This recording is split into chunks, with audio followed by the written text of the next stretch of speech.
1h30 d'attente pour seulement quelques secondes devant le jury. C'est la dure épreuve qu'ont enduré les 200 candidates alsaciennes et allemandes du casting Elite Model Look qui s'est tenu mercredi dans un centre commercial de Strasbourg. Leur seul espoir, devenir la nouvelle star des défilés internationaux.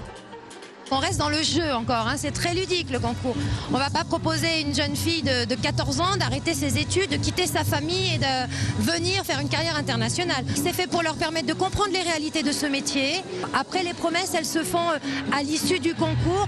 Qu'est-ce que la fille en a retiré? Est-ce que de voir la réalité de ce métier-là, est-ce que ça lui a déclenché une passion pour ce métier-là? Ou au contraire, est-ce que se dit c'était génial, je me suis super amusée, mais je vais être médecin plus tard?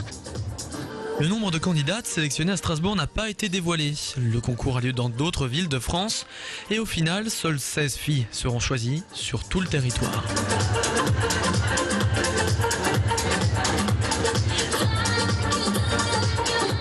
Se montrer, être glorifié, se comparer ou simplement être sous le feu des projecteurs, chacune des prétendantes a son ambition. Je me suis entraînée à marcher avec des chaussures à talons.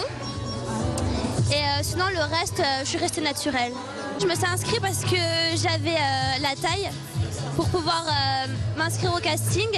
Et parce que c'est de la curiosité, je voulais un peu rencontrer ce milieu.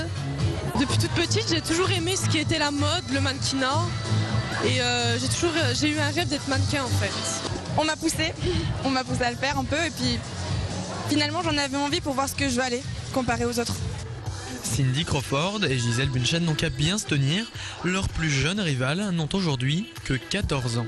Les quelques parents présents à ce casting ne peuvent qu'accepter le rêve de leur fille. C'est son choix, je l'encouragerai vivement, tout en ayant toujours évidemment notre appui et puis notre sécurité de parents. C'est un beau métier quand il est pratiqué avec aisance et sérieux. Sélectionnées ou non, les candidates alsaciennes ont en tout cas un peu vécu la vie de mannequin en étant coiffées, maquillées, chouchoutées par des professionnels de la mode.